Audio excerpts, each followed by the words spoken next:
सभी विद्यार्थियों का पुनः एक बार आपके अपने इस YouTube चैनल में बहुत बहुत स्वागत है।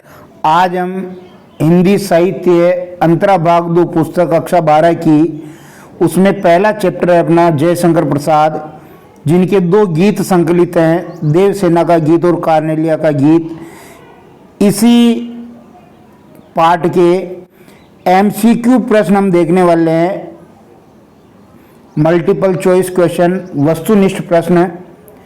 आपको ये तो पता है कि RBSC का जो बोर्ड एग्जाम 2024 होगा उसमें 12 वस्तुनिष्ठ प्रश्न पूछे जाएंगे, जो 4 वस्तुनिष्ठ प्रश्न अंतरा से होंगे, 2 गद्य से और 2 पद्य से। 4 वस्तुनिष्ठ प्रश्न आपके अभिव्यक्ति और माध्यम से होंगे और 4 ही वस्तुनिष्ठ प्रश्न आपके अंतराल से होंगे। तो यहाँ जयशंकर प्रसाद चैप्टर 1 अंतरा भाग 2 पुस्तक कक्षा 12 की इसके वस्तुनिष्ठ प्रश्न हम देख रहे हैं। पहला प्रश्न है अपने पास, देवसेना का गीत जयशंकर प्रसाद के किस नाटक से उद्धृत है? ये जो गीत लिया गया है प्रसाद जी के किस नाटक से लिया गया है? 4 ऑप्शन आपके पास है, चंद्रगुप्त, स्कंदगुप्त, ध्रुव स्वामिनी और जन्मेजय का नागयज्ञ। तो आपका जो सही उत्तर है वो देवसेना का गीत स्कंदगुप्त नाटक से लिया गया है। बहुत इंपॉर्टेंट प्रश्न है। दूसरा प्रश्न देखिए, अरुण ये मधुमेह देश हमारा, इस गीत में अभिव्यक्ति मिली है, यानी किस बात की अभिव्यक्ति मिली है? 4 ऑप्शन आपके पास है, भारत के प्राकृतिक सौंदर्य को, भारत की संस्कृति एवं गौरव को, देवसेना की वेदना को, 1 और 2 दोनों। तो ये जो गीत है अरुण ये मधुमेह देश हमारा, कार्नेलिया गा रही है सिंधु नदी के किनारे पेड़ के नीचे बैठ करके, और इसमें भारत के प्राकृतिक सौंदर्य और भारत की संस्कृति का गौरव गान है।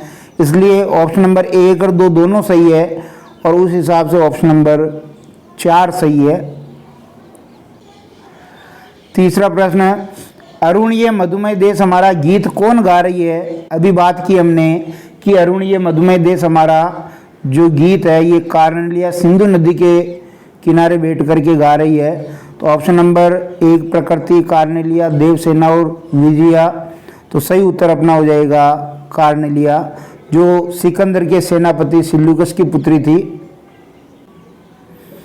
चौथा प्रश्न देखिए, कार्नेलिया का गीत किस नाटक से लिया गया है? चंद्रगुप्त नाटक से, अजातशत्रु नाटक से, स्कंदगुप्त नाटक से, ध्रुव स्वामिनी नाटक से। तो जो कार्नेलिया का गीत है ये चंद्रगुप्त नाटक से लिया गया है। अगला प्रश्न है 5वां अपना, कि कार्नेलिया कौन थी? सेल्यूकस की पुत्री थी, स्कंदगुप्त की पुत्री थी, चंद्रगुप्त की पुत्री थी, सिकंदर की पुत्री थी। तो ये सिकंदर का जो सेनापति था सेल्यूकस, उसकी पुत्री थी। ऑप्शन नंबर 1 बिल्कुल सही है। छठा प्रश्न देखिए, जयशंकर प्रसाद किस काव्य धारा के कवि हैं? स्वतंत्रतावादी हैं, छायावादी हैं, नई कविता के कवि हैं या प्रयोगवाद के कवि हैं? तो जयशंकर प्रसाद जो छायावाद के 4 स्तंभ है उनमें से एक है, इसलिए ये छायावादी काव्य धारा के कवि हैं। 7वां प्रश्न देखिए, कार्नेलिया के गीत में उड़ते खग के द्वारा क्या अर्थ व्यंजित हुआ है? यानी जो शब्द आया उड़ते खग, उसमें कौन सा अर्थ व्यंजित है? पहला ऑप्शन है, भारत अनजान को आश्रय देने वाला देश है, भारत में बहुत पक्षी हैं, भारत के पक्षी सुंदर हैं, उपयुक्त सभी। तो इसका जो सही उत्तर है ऑप्शन नंबर 1 सही है कि भारत अनजान को भी आश्रय देने वाला देश है। 8वां प्रश्न देखिए, आह वेदना मिली विदाई पंक्ति में किसकी वेदना व निराशा का वर्णन है? कार्नेलिया की, प्रसाद की, देवसेना की, विजया की। तो इसमें जो वेदना है वो देवसेना की वेदना का वर्णन है, क्योंकि देवसेना स्कंदगुप्त से प्रेम करती थी और प्रेम में जो उसको असफलता मिली उसी के फलस्वरूप जो वेदना, दर्द और दुख वो महसूस कर रही है उसका वर्णन इस गीत में किया गया है। 9वां प्रश्न देखिए, जयशंकर प्रसाद का जन्म कब और कहाँ हुआ? ऑप्शन आपके पास 4 हैं, 1881 ईस्वी में काशी में, 1889 ईस्वी में काशी में, 1881 ईस्वी में अल्मोड़ा में और 1889 ईस्वी में अल्मोड़ा में। तो ये 1889 ईस्वी में काशी में जयशंकर प्रसाद जी का जन्म हुआ था। 10वां प्रश्न देखिए, प्रसाद के साहित्य में कौन सा स्वर प्रमुख रूप से देखने को मिलता है? सामाजिक कुरीतियों के विरोध का स्वर, राष्ट्रीय जागरण का स्वर, मनोवैज्ञानिक उलझन का स्वर, प्रकृति चित्रण का स्वर। तो जो सही उत्तर है वो है राष्ट्रीय जागरण का स्वर इनके साहित्य में अपने को देखने का अवसर मिलता है, वो देखने को मिलता है। 11वां प्रश्न देखिए कि देवसेना किससे प्रेम करती थी? अभी हमने ऊपर बात कर ली। 4 ऑप्शन है आपके पास, चंद्रगुप्त से, अजातशत्रु से, स्कंदगुप्त से, प्रकृति से।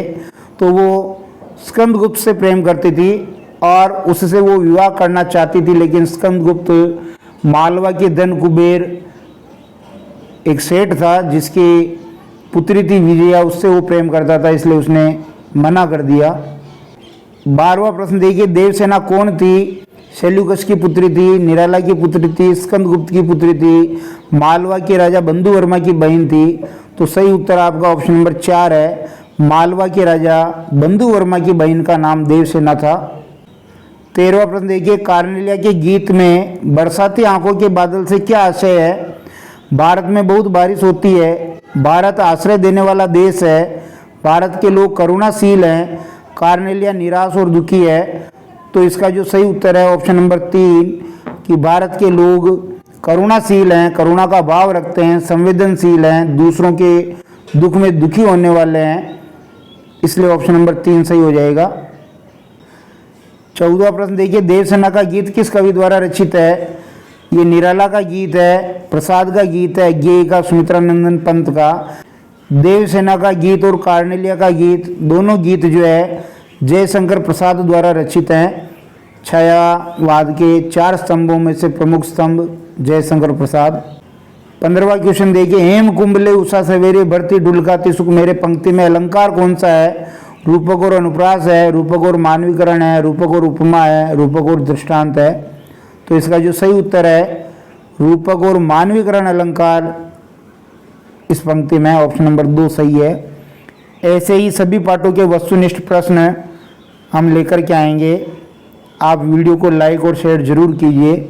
धन्यवाद।